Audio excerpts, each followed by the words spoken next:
interessante, não é? Eu diria talvez dois comentários e ainda uma última perguntinha para, como deixa também para as intervenções finais de vocês.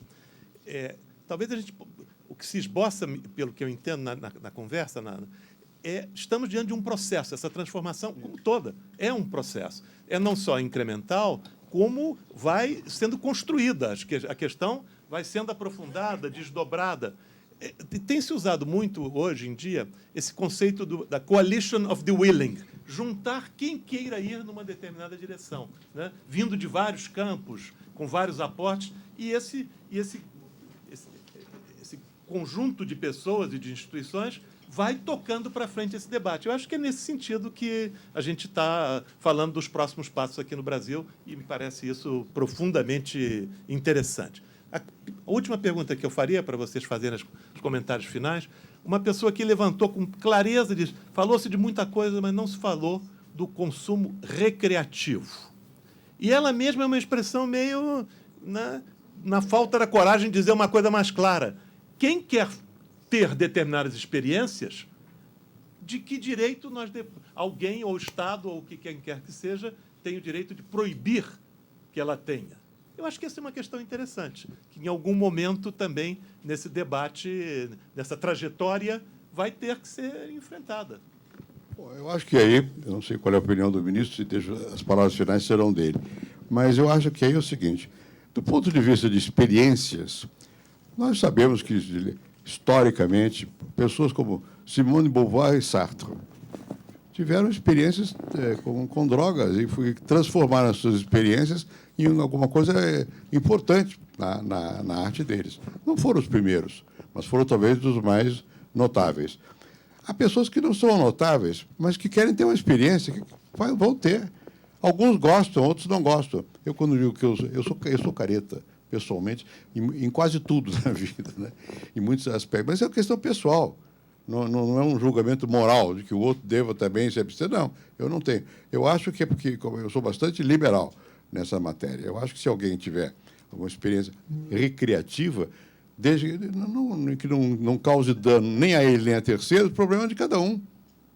E tem que ser respeitado a decisão individual, tem que ser respeitada essa decisão.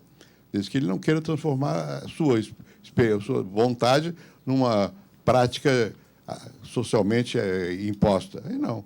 Mas se for uma questão individual, é uma experiência. Acho que não há o que opor, pelo menos do meu ponto de vista. Ministro Barroso, será a palavra final dessa conversa. A palavra final nem no Supremo, ajudar. A última intervenção. A gente continuará, esse é um debate permanente. A propósito do consumo recreativo, eu faço parte de uma geração em que as pessoas fumavam muito. Fumavam cigarro, tanto do que segurava assim, quanto do que segurava assim. Eu preciso dizer que eu jogava vôlei, eu era esportista, essa não era a minha praia. Mas eu acho que o consumo recreativo é um princípio do John Stuart Mill, um livro famoso sobre a liberdade, e que ele criou um conceito que é o princípio do dano, em que você só deve interditar a atuação de alguém se ele estiver provocando dano a terceiros. Isso, ao longo do tempo, presidente, foi um pouco flexibilizado, porque há algumas intervenções legítimas que você faz para proteger a pessoa dela mesma. Poucas. Mas quando você obriga o uso de cinto de segurança, ou quando você obriga o uso de capacete. Mas, como regra geral, os comportamentos autorreferentes que não causem dano a ninguém, esses não devem, em nenhuma hipótese, ser criminalizados. Essa é a tese do meu voto no Supremo. Um consumo pessoal em ambiente privado não pode ser criminalizado. Portanto, eu acho que o consumo recreativo, cada um faz as suas escolhas na vida. Tem gente que anda de motocicleta, tem gente que salta de paraquedas, tem gente que voa de asa delta, tem gente que faz mergulho submarino. Cada um escolhe os riscos que quer correr na vida. E, portanto, esse talvez nem seja dos maiores riscos. De modo que eu respeito o consumo recreativo e, embora eu não seja um especialista, se fizer um contraste da maconha com o álcool, o consumo moderado de maconha e o consumo moderado de álcool provavelmente vão se equiparar ali. Portanto, eu não vejo nenhum problema nisso.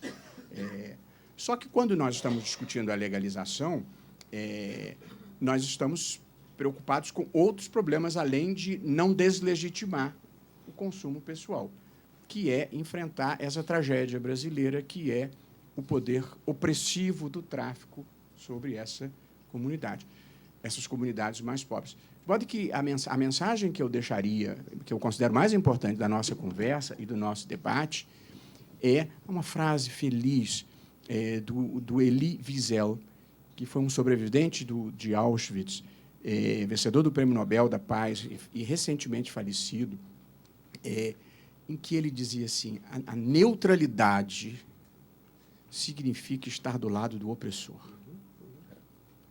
E isso é absolutamente verdadeiro. E, portanto, a neutralidade nesse debate significa que você tolera o poder que o tráfico exerce sobre as pessoas, sobre as comunidades pobres. De modo que eu acho que o nosso compromisso e o nosso engajamento como pessoas comprometidas com o Brasil e talvez comprometidas com a causa da humanidade é nos preocuparmos e protegermos as vítimas inocentes do tráfico. É com essas que eu me preocupo, não é nem com o usuário, que eu me preocupo também. Mas eu acho que o nosso principal compromisso como cidadãos, como pessoas que estão pensando o processo social, é como evitar as vítimas inocentes.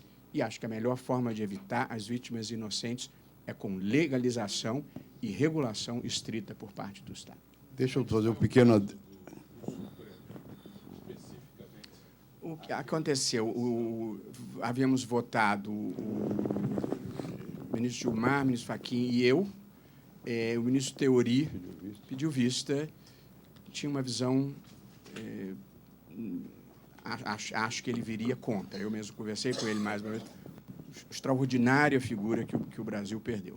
Mas ele tinha uma visão tradicional dos limites da atuação do judiciário, digamos assim. Então, agora foi substituído pelo ministro Alexandre de Moraes, que eu não sei como virá. As pessoas, quando chegam lá, ministro Gregório, primeiro você passa a ver o mundo de um ponto de observação diferente. Você tem mais informação, você tem mais preocupações. Eu, por exemplo, era advogado. O advogado, dura como seja a vida do advogado, ele é um profissional que ele só precisa fazer um juízo moral no momento da sua vida profissional, quando ele aceita ou não uma causa. Depois que ele aceita a causa, e o advogado nunca se confunde com o seu cliente, ele tem um compromisso legal de patrocinar aquela causa, usando todos os argumentos dentro da ética e da lei que satisfaçam aquele interesse que ele está patrocinando. É isso que faz um advogado.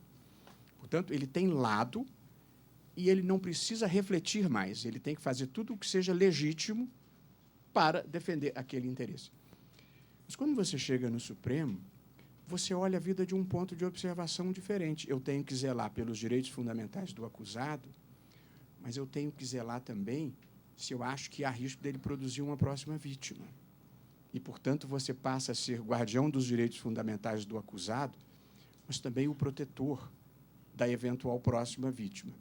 Isso muda completamente a sua perspectiva do mundo e do sistema, de como você vai operar.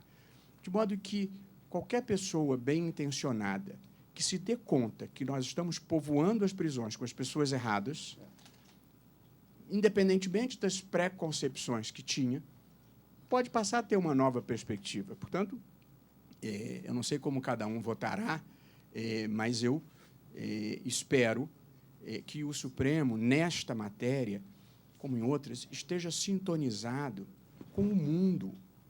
E o mundo civilizado já não criminaliza mais o porte para uso pessoal.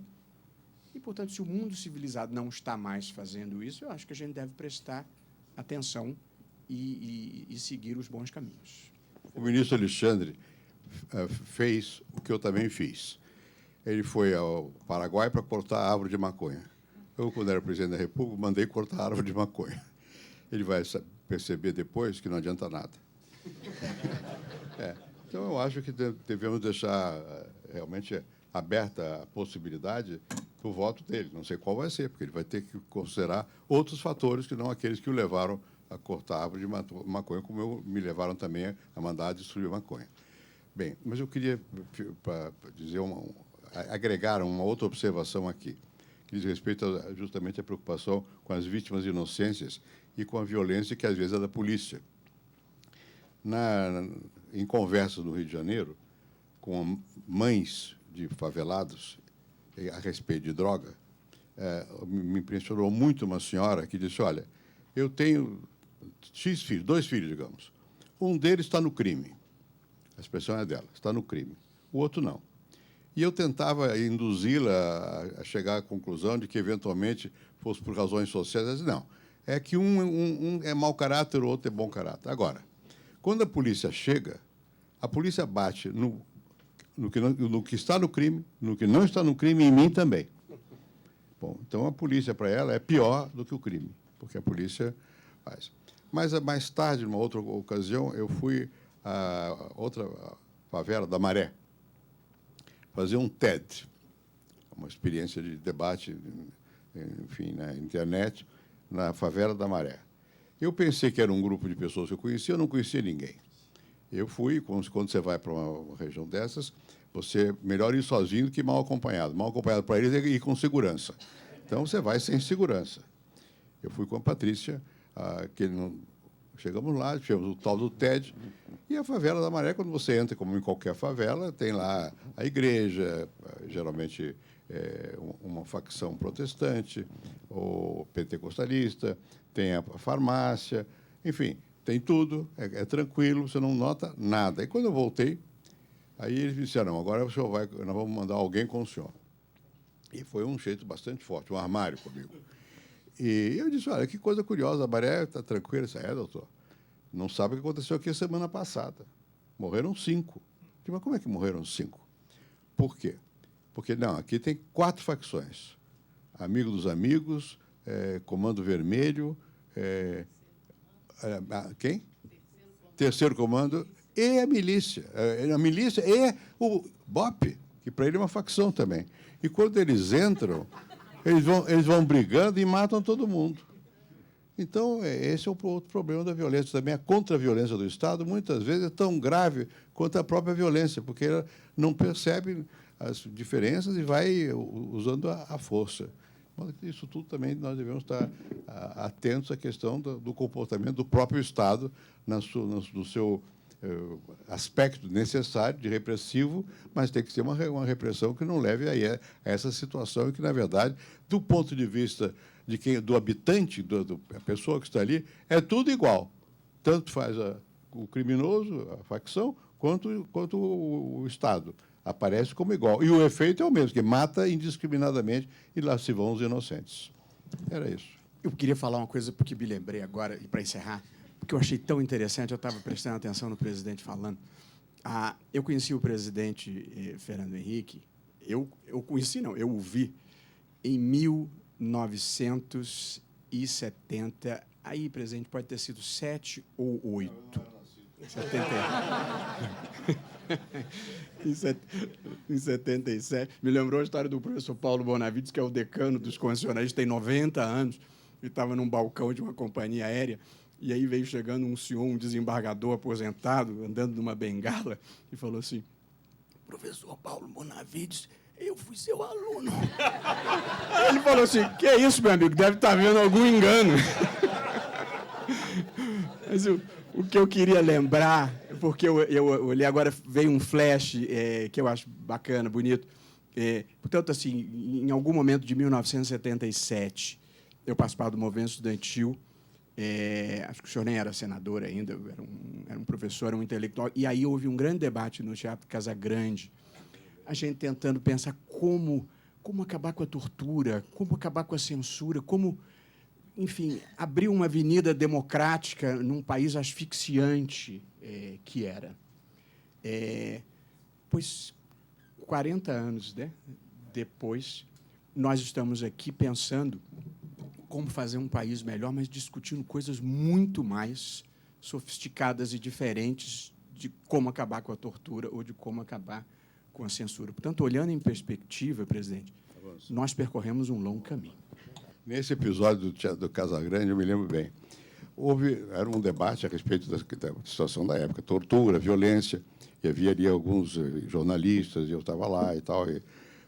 E, de repente, a luz se apagou. Foi um susto, porque naquela época, qualquer pequeno... Apagou porque apagou, deu curto-circuito, mas qualquer pequeno incidente, você imaginava logo, lá vem eles aí, e vamos nós todos para a cadeia. Mas sobrevivemos. E é um prazer, é um grande prazer te reencontrar 40 anos depois com esse espírito que você tem. Muito obrigado. Uma salva de palmas.